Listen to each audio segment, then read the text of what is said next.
1513010035. Saya mahasiswa Budidaya Perairan Fakultas Kelautan Perikanan Universitas Nusa Cendana Kupang. Di sini saya akan melakukan praktikum fisiologis akuatik berupa pengenalan morfologi atau organ-organ pada ikan tongkol, dan di sini juga akan melakukan pengenalan terhadap organ-organ kelenjar endokrin pada ikan tongkol. Baik, sebelum melakukan praktikum, tentunya di sini saya akan memperkenalkan alat-alat dan bahan yang akan saya gunakan. Yang pertama yaitu mistar untuk mengukur panjang dari ikan tongkol tersebut. Yang berikut adalah gunting agar kita dapat membedah ikan tongkol. Yang berikutnya adalah pisau agar kita bisa dapat mempermudah untuk memotong ikan tongkol tersebut. Dan yang paling penting dan paling utama adalah ikan tongkol itu sendiri. Baik, langsung saja mari kita lakukan pembedahan terhadap ikan tongkol ini. Tapi sebelumnya saya akan mengukur panjang dari ikan tongkol ini. Yang pertama, baik,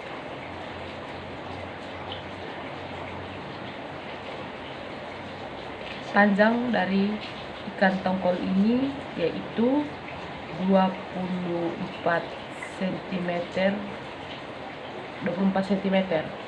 Baik, panjang sirip dadanya yaitu 3 cm, sirip perutnya yaitu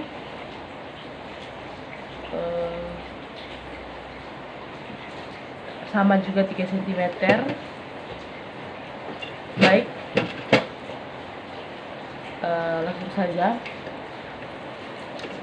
Selanjutnya yaitu kita untuk mempermudah proses pembelahan, di sini saya akan memotong ikan tongkol ini, yaitu cara memotongnya itu dimulai pada lubang anal atau garis lubang anal, agar kita dapat mempermudah membelah ikan ini agar kita bisa melihat morfologi organ-organ di dalam tubuh ikan tongkol ini. Langsung saja saya akan memotongnya.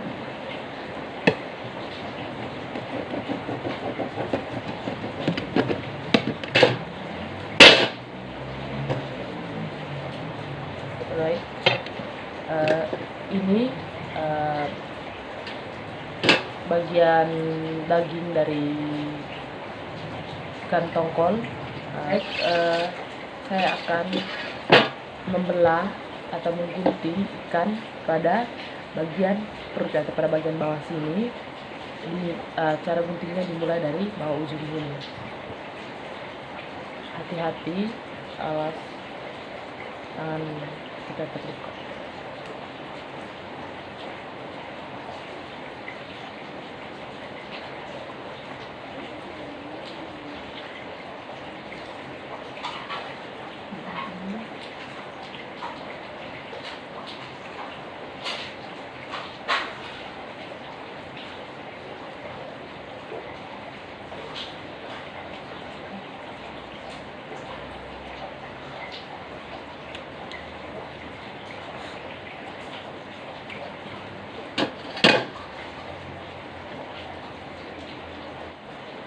Baik, jika sudah membelah pada bagian perut, kita bisa untuk mempermudah kita untuk melihat organ-organ di dalamnya, kita bisa membuka atau mengeluarkan isi perut dari ikan tongkol ini.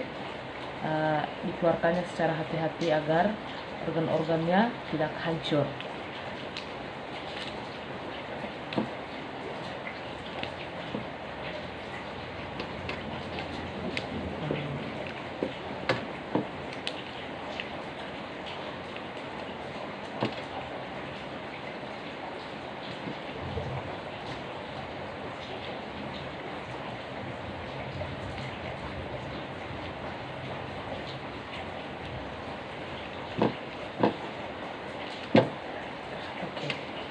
Baik, di sini saya akan memperlihatkan ini merupakan bagian insang ikan tongkol. Ini merupakan insangnya, bisa kita lihat ini. Baik, ini merupakan jantung dari ikan tongkol. Baik, di sini juga terdapat hati dari ikan tongkol yang berwarna pekat ini. Ini merupakan ginjalnya, ini ususnya, bisa kita lihat.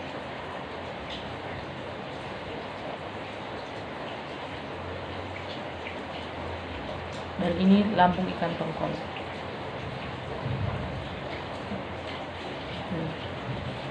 Baik, di sini saya akan coba untuk membelah pada bagian otak ikan tongkol ini. Yang pertama itu yaitu kita mengikis pada bagian kepalanya sampai menemukan sampai bagian dalamnya. Nanti kita bisa melihat otak dari ikan tongkol tersebut. Baik, selanjutnya yaitu kita dapat melihat pada bagian sini yang berwarna agak putih ini, yang ini merupakan otak ikan, dan pada bagian sekitar sini merupakan terdapat beberapa kelenjar. Yang pertama itu kelenjar hipotalamus, yang berikutnya adalah kelenjar pineal. Kelenjar hipotalamus adalah bagian dari otak yang mengeluarkan bahan kimia yang membantu untuk proses-proses fisiologis dan mengendalikan beberapa organ dan sel-sel dalam tubuh ikan. Baik, saya akan menjelaskan beberapa kelenjar di dalam tubuh ikan, yaitu ikan tongkol sendiri. Di sini saya agak sulit untuk memperlihatkan kelenjar-kelenjar tersebut, tetapi di sini saya akan menjelaskan secara umumnya. Yang pertama yaitu kelenjar hipofisa atau pituitari, yang merupakan kelenjar yang berfungsi untuk menghasilkan hormon-hormon penting dalam tubuh. Salah satunya yaitu hormon gonadotropin. Yang berikut kelenjar internal. Di sini kelenjar internal sendiri dapat mengsekresikan hormon kortisol, di mana hormon kortisol tersebut dapat membantu untuk reseptor ser dan reseptor stres, dan untuk membantu dalam proses osmoregulasi. Baik, selanjutnya yaitu jaringan uromafin, di mana jaringan tersebut dapat menghasilkan atau mensekresikan hormon adrenalin yang dapat berfungsi untuk mempercepat atau membantu kinerja jantung agar bekerja lebih baik. Berikutnya yaitu urinobranchial, di mana urinobranchial ini mensekresikan hormon kalsitonin, di mana kalsitonin ini dapat berfungsi untuk metabolisme atau berperan dalam metabolisme kalsium. Baik, selanjutnya itu badan stanius, di mana badan stanius tersebut mensekresikan hormon staniokalsin, yang dimana staniokalsin ini bila kalsium dalam kadar yang tinggi, dia akan berfungsi untuk menurunkan kalsium itu, konsentrasi kalsium itu sendiri. Yang berikut adalah kelenjar urofisis. Kelenjar urofisis ini pada umumnya sekresinya itu yang berkaitan dengan osmoregulasi, dan urofisis ini diidentifikasikan menjadi beberapa tipe. Yang pertama itu urofisis 1, di mana dia berfungsi untuk penurunan tekanan darah. Urofisis 2 berfungsi untuk kontradiksi otolitsin. Yang ketiga yaitu membantu dalam menstimulasi peningkatan penyerapan Na+ oleh insang dan pelepasan Na+ oleh ginjal. Yang berikut adalah kelenjar pankreas. Bisa kita lihat kelenjar pankreas terdapat pada bagian sini, di mana kelenjar pankreas ini mensekresikan insulin dan glikogen, di mana insulin itu berfungsi untuk menurunkan glukosa dalam darah, yang glikogen itu berfungsi untuk meningkatkan glukosa dalam darah. Berikutnya yaitu renin, kelenjar renin angiotensin, di mana kelenjar ini berfungsi untuk mengatur atau mengkontrol produksi dari adenosteron.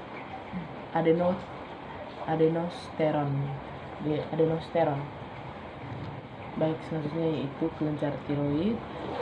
Kelenjar tiroid ini mempunyai beberapa fungsi fisiologis, dan di mana kelenjar tiroid ini juga memiliki fungsi penting dalam proses osmoregulasi, proses penyerapan guanin pada kulit, dan dia juga berperan dalam proses untuk konsumsi oksigen ikan itu sendiri. Seperti yang sudah saya sebutkan tadi, pada bagian otak ini, pada bagian dalam kepala ikan ini terdapat pineal yang berfungsi untuk proses cahaya, atau dia itu menjadi kelenjar untuk membantu mata untuk melakukan proses kerjanya. Yang berikut adalah kelenjar ovari, di mana kelenjar ini mensekresikan hormon estradiol yang berfungsi untuk menghasilkan sel telur. Baik, untuk yang terakhir yaitu ovari ini, dia terdapat kelenjar ovari ini terdapat pada, yang terakhir adalah kelenjar testis, di mana kelenjar ini menghasilkan atau mensekresikan hormon ketosteron yang berfungsi untuk reproduksi telur.